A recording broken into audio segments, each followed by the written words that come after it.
પણ એના ભક્તને રોતો ન જોઈ શકે. એ મઢડા વાળી અમારી સોનબાઈ છે, એ અમારી માં છે.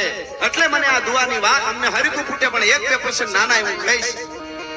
મને દાદુભાઈ કીધું થોડું તમને વધારે શૂટ છે એટલે બધાય હરખા છે એના માટે. હા, એવું નથી શૂટ એટલે બધાય કલાકારો હરખે હરખા છે, પણ ઈ કે થોડોક માહોલ થયો છે તો હવે ખેંચી લ્યો એમ, એવી વાત છે.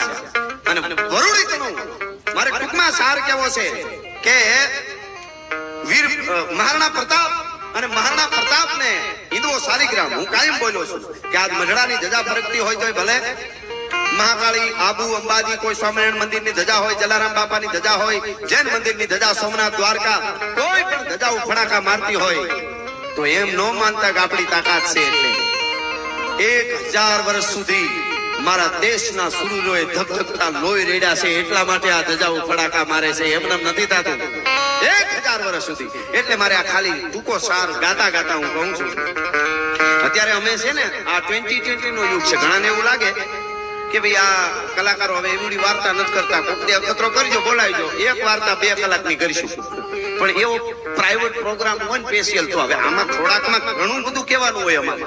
એટલે નાના નાના પ્રસંગો અટાણે હું કલાકાર કાંઈ પણ ઘટના ગમે ને બંધ, કલાકારો ક્યાં ગયા એરિયા ઘેરે, જેમ અમે ઈજારો રાખ્યો હોય એમ બધું. હા, સીધે અમે તો ઈ તો એક્સ્ટ્રા કરીએ છીએ. અમે કોઈ પણ કલાકાર જે કોઈ પણ વસ્તુ વિશે બોલે, પ્રસંગ કાંઈ પણ ઘટના બને એના વિશે બોલે, એ એક્સ્ટ્રા છે. અમારું એનો ધંધો છે જ નહીં. અમારે તો સારી વાતો, સંસ્કૃતિ સભર ગીતો, વાતો, આપણી પરંપરા જે નિર્માણ થયું સૃષ્ટિનું તે દુનિયા હાલી આવે છે. આપણા સંતો આવા હોય, આપણી માતાજીઓ આવી હોય, આમ જીવાય, આમ લેવાય, આમ દેવાય, આમ બેહાય, આમ ઊભું થવાય, આમ હુવાય, આમ જાગાય, આમ ખાવાય, આમ પીવાય, આમ રેવાય, આમ રોવાય, આમ હહાય, આમ મરાય. આ શીખવાડવાની છતાંય અમે એક્સ્ટ્રા કહીએ કે ભાઈ આવું જીવ ખરાબ થયું તોય ઉપડે હાલે. કારણ કે સોફ્ટ ટાર્ગેટ છે, એને ખબર છે આ કઈ કુવાડીઓ લઈને મારવા હવે આવવા નથી, ભેહું નથી ચારતા. એટલે લીલા પાણી હતા તેથી કોક આવ્યા તો ખબર પડે. ઇતિહાસો ને પઠા રસો ને જીસકો ગાયા તલવારો કી. હવે ખબર એટલે હવે હુવાળા થઈ ગયા એવું નથી, પણ એવા એવા માણસો અમને મળે છે, એવા સંતો, એવી માતાજીઓ, એવા પવિત્ર માણસો એમ કે બાપા તમને નમન કરી તા તો એમ થઈ જાય ઘર કોક ગમે ભલે કે આ સ્ટેજ ક્યાં મળે ભલા માણસ. આના માટેની વાત છે.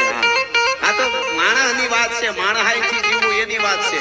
ઘણા માણસને તો કઈ કહેવાય, ઘણા રણની રેતી જેવા હોય, પૂરજ આચમી ગયો હોય ને તોય થકતા હોય. હવે આગળ અંધારું થઈ જાય, હવે તો રેવા દે તોય થતા હોય. બોલો શું કરી લ્યો તમે. પણ મારે જે કેવું છે મૂળ વાત, હવે હમણાં મને એમના કોઈ છોકરા વિડીયો દેખાડતા 2 દી પહેલા, એ કે ઓલો ધુરંધર ફિલ્મ આવ્યું ને તો કેટલા યુટ્યુબરો એવું કે છે, કોક